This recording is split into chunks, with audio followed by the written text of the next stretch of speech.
Hello, Saltines.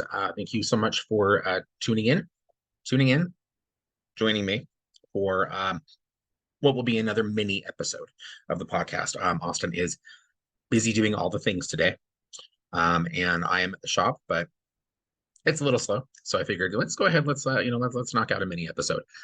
So this will be posting this week, and then we'll be back next week with hopefully another regular full episode. So I've got a few different things I wanted to kind of talk about. The first thing I really wanted to go into on this week's episode is the topic of past lives. We've spoken about past lives on the podcast before, like we actually did, I think, in our first year. We're working on our third year of the podcast now, which gets tricky if you go farther back because we changed the numbering sequences for our episodes a couple of times over the years, which I'm sure just created a hell of a lot of confusion. Also, we weren't always necessarily sharing or didn't initially, for the first 2 years, we didn't initially share the videos to YouTube, but they're all on Spotify. All of the recordings are on Spotify. But we talked about podcasts, or on the podcast. My goodness, let me start over. We talked about past lives. Wow. In the first year of the podcast. And we made the decision a bit later on for a few different reasons to remove that episode, to no longer make that episode public. So I wanted to get on here today and actually talk about some of the kind of the big points that were addressed in that episode, okay, that initial episode on past lives. Okay, with all of that rambling, let's dive in.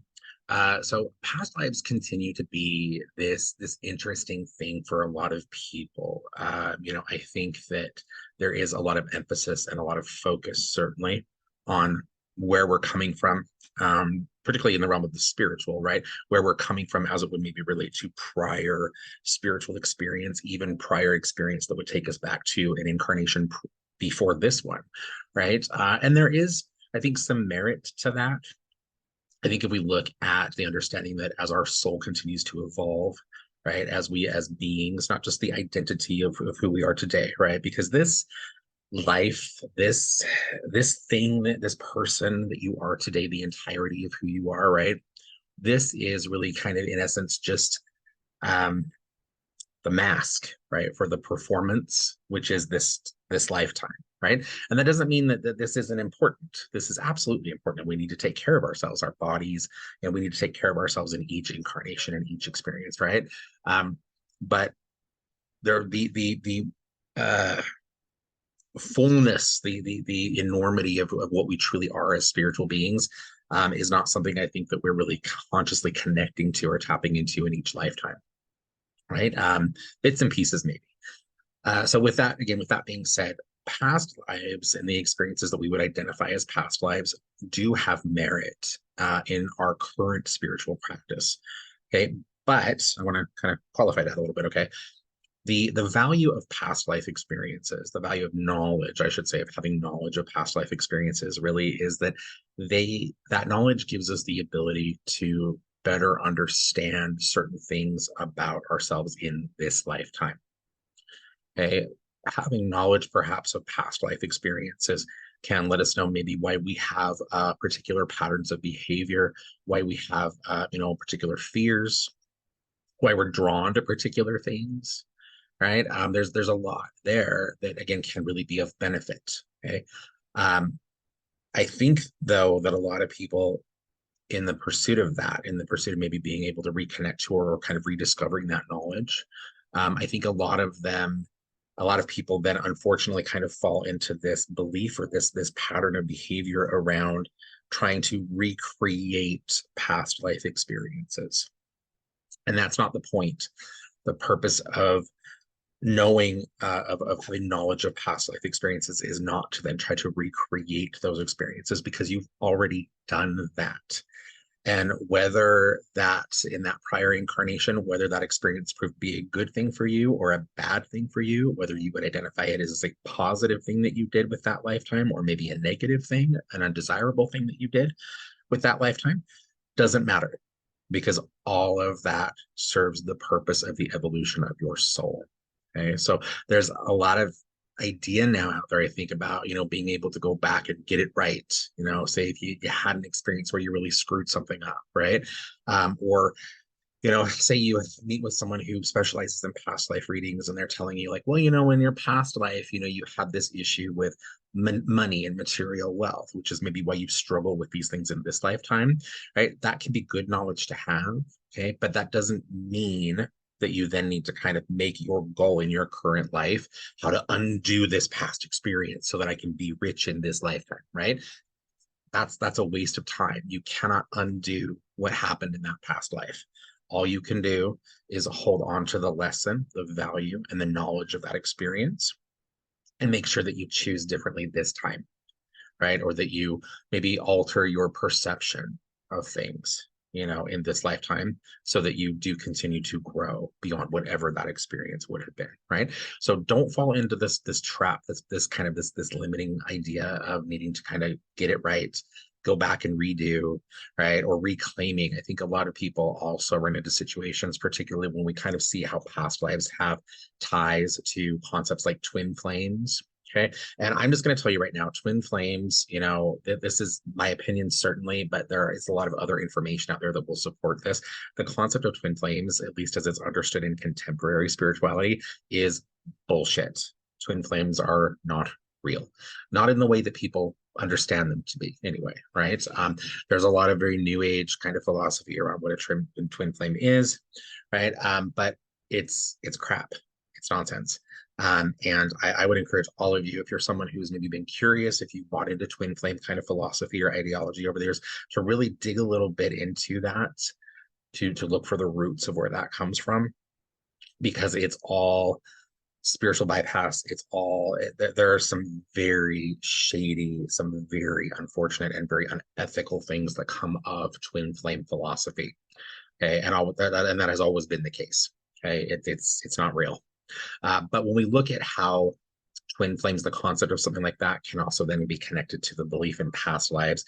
We see a lot of people, I've had many readings like this over the years. People have met with me where they've met someone in this lifetime and they believe that this person has some sort of pre-existing or prior incarnative spiritual contract, a lesson of some sort, right? And that, to be clear, that there is some legitimacy to that. One of the reasons that we kind of are born into lifetimes or continue to incarnate, and we see similar spirits or the same spirits kind of choosing to be born again, coming in, living that next life with us as well, is because we do have some sort of connection. There is some sort of spiritual contract there, right? And there's usually really important work happening there. Okay, but that's not a twin flame situation.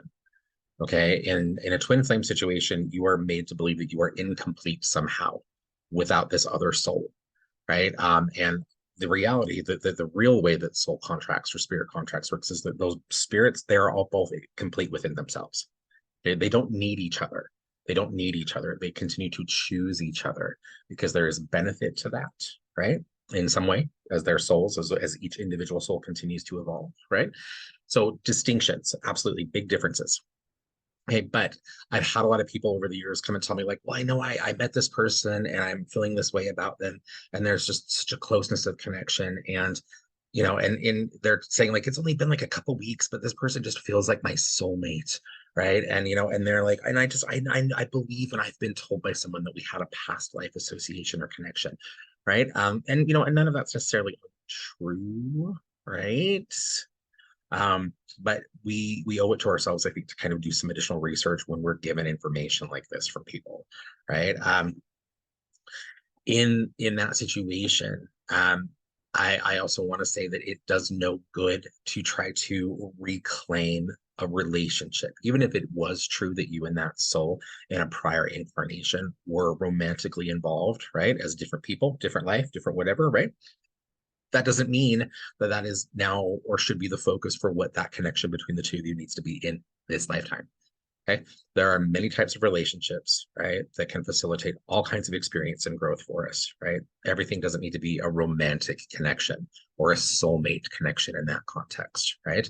Soulmates are all kinds of people in our lives, right? Your favorite dog could be a soulmate, right? In the sense that that soul had been connected with you in a prior incarnation, right? Your parents, right? Anybody could be a soulmate, right? Even in romantic situations, you're going to have many people who are soulmates to you, because that's just the way that the souls have kind of communicated and the way that things have been established, right? From this lifetime into maybe one prior or several prior, who knows, right? So again, we need to kind of look at how we think about these things. We need to kind of dig beneath the surface of the superficial, shiny, pretty stuff that comes up when we look at things like past life associations, and a few of those other things that I just mentioned, right? Don't try to recreate your past lives. Okay, you've done all you can with that lifetime. You've done all you can. Okay. The only way that you can effectively continue to evolve and grow as a soul, as a person, as a being, is to understand, to get to the point where, again, you take the lesson, you learn and you grow, and you make sure that you do things a bit differently, more positively perhaps, right? Or just differently around whatever that past life situation was, right? Sometimes it's positive stuff. I think that's another thing that gets really tricky for a lot of people, is they get a past life reading, right? And they're told, like, when your past life, you were this amazing thing, right? It's like, I know of a woman in particular, who was someone that I dealt with many years ago, who went to get a reading, and she was actually told by what, in my opinion, a very unethical and shady and dishonest psychic, that she had been some big figure in ancient Egypt. Like, she was basically like ancient Egyptian royalty, right? And that knowledge, being told that, and then choosing, of course, to buy into that, because who doesn't want to find out that they're, the descendants of royalty, right? I mean, we all would love to have that kind of ancestry, I think, right? Maybe not all of us, but most of us think, it'd be fun to have like some royalty in the background there somewhere, right? But she was told, in essence, that not only was she a descendant of, but she was herself at one point in a prior life, like, she was royalty in ancient Egypt. And that started this process of spiritual practice for this woman that I think kind of tipped her a little over the edge of reality. Like, she went into some very serious, like, spiritual psychosis kind of territory with that knowledge. She was doing all kinds of appropriative kinds of spiritual things, right? Around ancient Kemetic practices and spiritual belief, right? She was living her life today as if she was actually like the queen of Egypt, right? Or a queen of Egypt, right? Which I think really compromised a lot of her relationships, because I don't care how special you are, even if you are really a queen. I don't know if we have any queens watching the podcast. We're pretty popular in the UK, right? I don't know, but I know there are queens all over the world, right? But even if you are a queen, I don't always necessarily know that it's good to live in ways where you expect people to treat you like a queen, right? I mean, yeah, this was extremely unhealthy for this person, and ultimately, I think it took her down a path that proved to be fairly destructive. And she's still around. She's still doing her thing, right? I don't know. There's a part of me that hopes that she eventually got to a point where she realized that she had been lied to by this prior psychic, who I think really just basically wanted her money and was on some sort of personal power trip. That's unfortunate, but there are a lot of them out there like that. A lot of people out there like that who are doing, they say doing spiritual work, whatever. Anyway, but we need to be careful about those things, even when they're positive things, right? Because we cannot try to reclaim that. We cannot try to make this life the same thing that the prior life was, right? Yeah, it's just really unhealthy. I think, live in a world right now that for many of us is difficult. I think that the world is very challenging, and I think that most of us in our realities, our day-to-day experiences of life, have to deal with a lot of things that are, not necessarily the happiest things for us, right? Just the challenges of life can be such, right, that it would make sense that we would want to look for maybe a little bit of fantasy or a little bit of something outside of that thing, right, that norm, right, that day-to-day reality. But your spiritual path is not the way to do that, okay, and really in any sense, okay. And past lives in particular, oh, it can become such a tricky thing, right? So I wanted to talk about that a little bit. Those were some of the big points that were made, and as I mentioned, the episode that we did prior on past lives a couple years back. But dig into your past lives, find reputable practitioners always, we talk about these kinds of things, getting readings or services like this. We always talk about working with and finding reputable practitioners. That can be very tricky. I think depending on where you're at, in the market for professional alternative spiritual workers, right? But vet your practitioners always, because people will tell you anything to make a buck. It's really unfortunate. And past lives get tricky because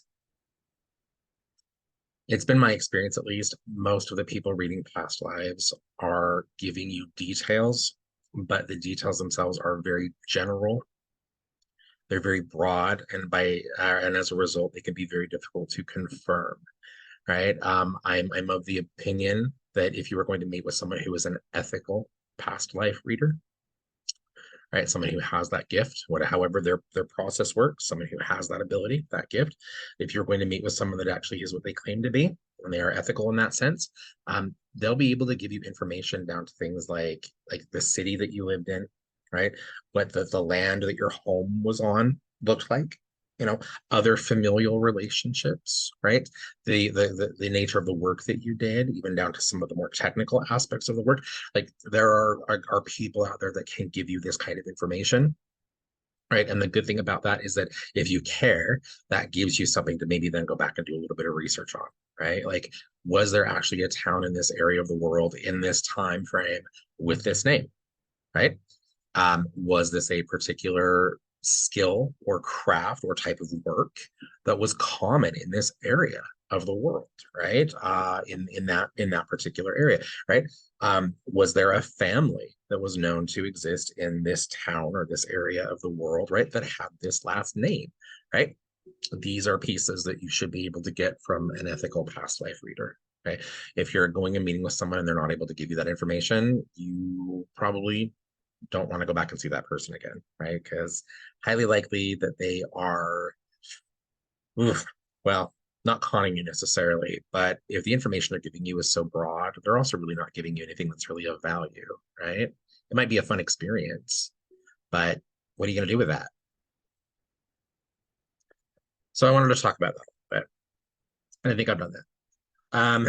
So I wanted to talk beyond that on a little bit on the spiritual significance of winter in the northern hemisphere, kind of in my area of the world. And I think for the majority of our listeners, I think the majority of our listeners are all in the northern hemisphere.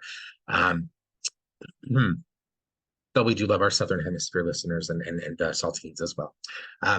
But in the northern hemisphere, it's winter, it's cold and snowy in many places, and this I think can be a really tricky time of year for a lot of people who are into paganistic traditions, people who are working with maybe more earth-based kinds of spiritualities, right? Because I think for a lot of people, like they don't want to go outside. It's cold, it's wet, it gets dark so soon, right? Or early in the day, right? They don't want to be out there at that, right? But I think that this is a very important time if we look at our understanding of things like nature, Mother Nature, the world spirit, just the cycles of life, the seasons of the year, the days and the nights.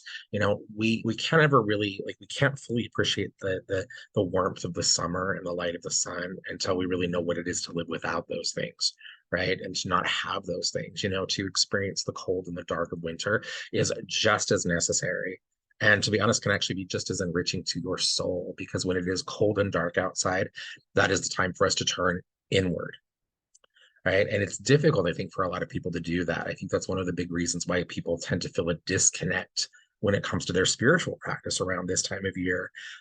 It's because they have focused so much on the next book to read, or the next spell to cast, or the next whatever it may be, right? The next thing to buy, right? Whatever it is, right? They focus so much on the external that there isn't always necessarily time to be integrating those things fully into our inner person, our inner being, our shadow, right? And this time of year is a really powerful time for the shadow component of our being, for the shadow of everything, really, right? So I want to encourage all of you, in the coming weeks, if you are in an area, where, you're dealing with winter right now, who knows, in a few months when winter kind of moves further into the southern hemisphere, right? Then this will be your chance then, right? For those of you in the South, right?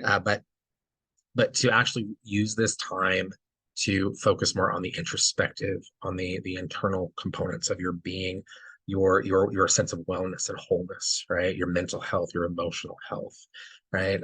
To focus a bit more on the shadow aspects of your life, not bad stuff. I think a lot of people hear these kinds of things and they go, "Oh, that seems really heavy, and I don't want to deal with all of that." This time of year is difficult enough, and yes, it certainly is.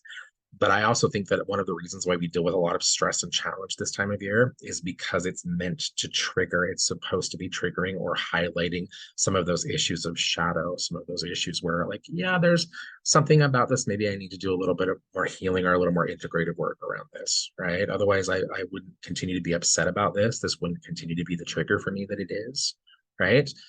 Um, we can work with every season. We can work with both light and dark halves of the year in positive and constructive ways. And we're kind of there right now. Again, as I mentioned, in my area of the world, to be doing that kind of introspective work.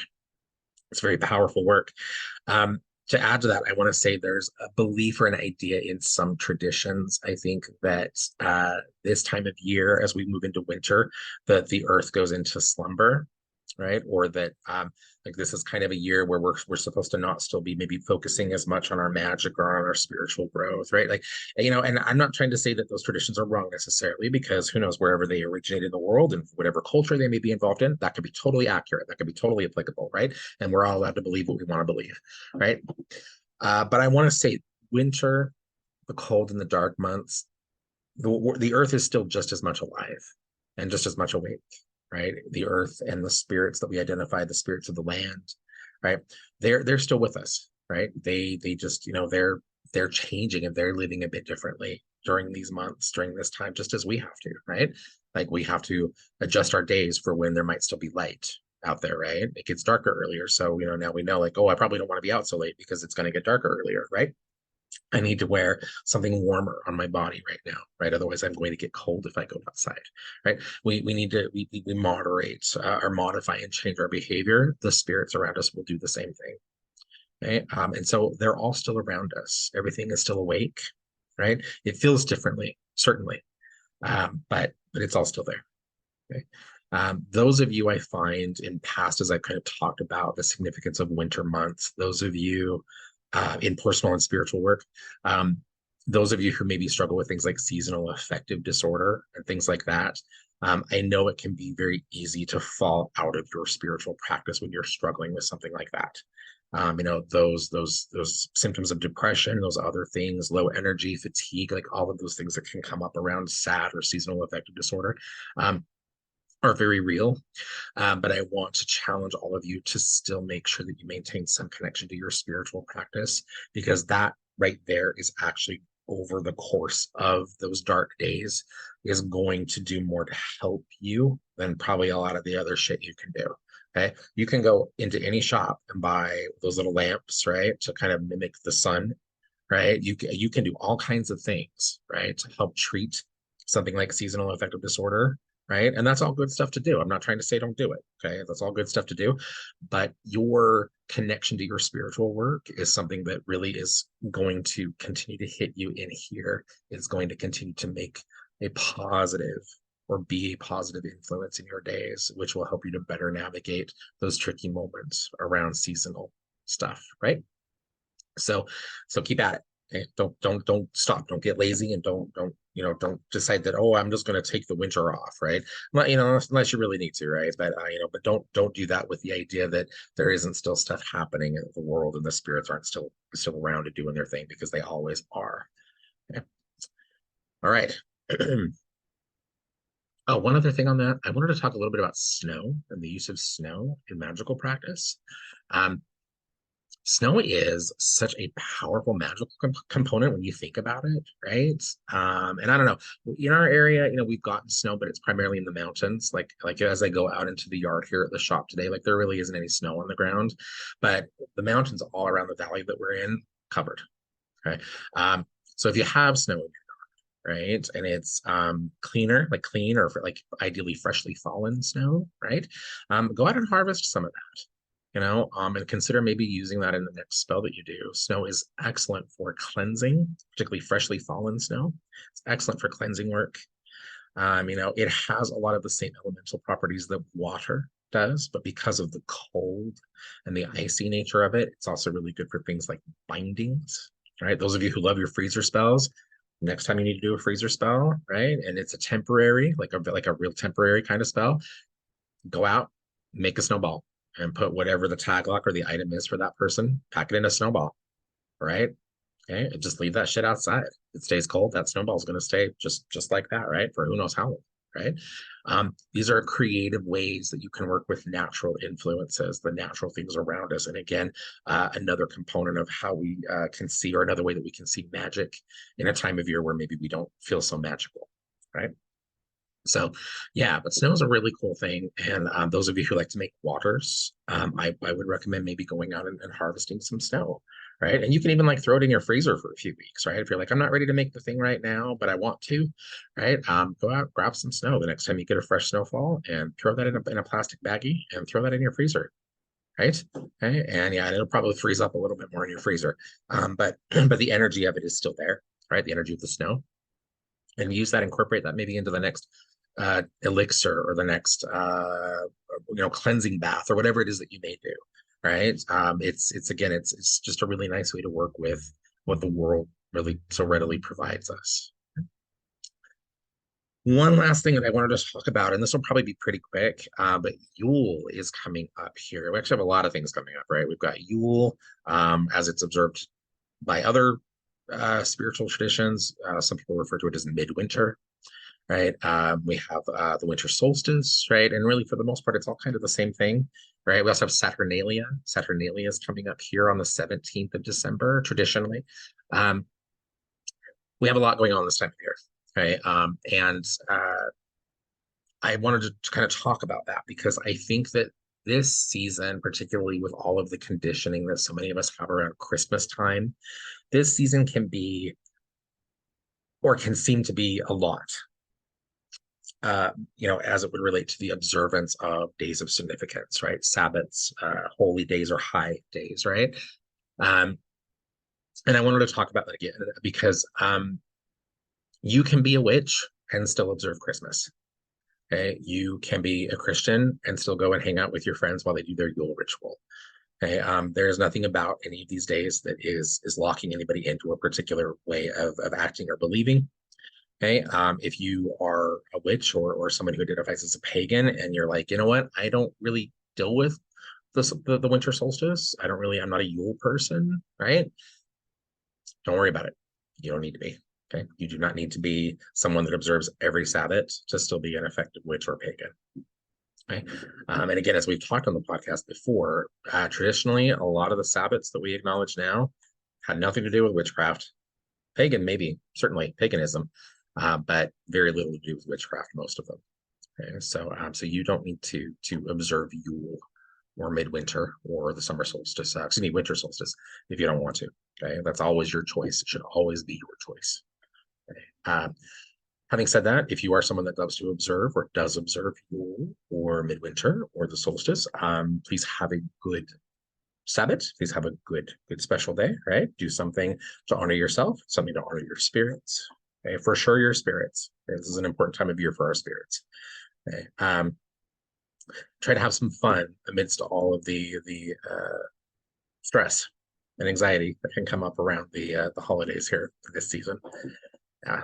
I think that might be it for this episode. We haven't had any listener questions in the last couple of weeks, and that's okay. This is a very busy time of year for many people. Okay, but if you do have questions, if there is something that you would like to hear us discuss a bit more, or talk about on the podcast, do let us know. Contact us through the YouTube page. You can contact us on Instagram. Okay, we do have a Facebook page, but I'll be honest with you, neither Austin or I have actually gotten onto the Facebook page, and it's been months. I'm just gonna say it's been months. We kind of let the Facebook go.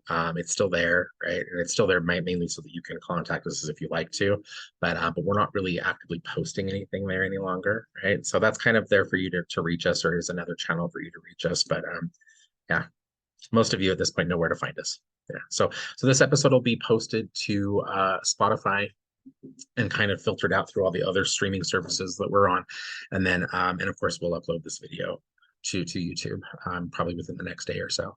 So hopefully this mini episode will tide you over. Okay, we'll be back, as I said at the beginning of this episode, next week with a little more conversation and talk.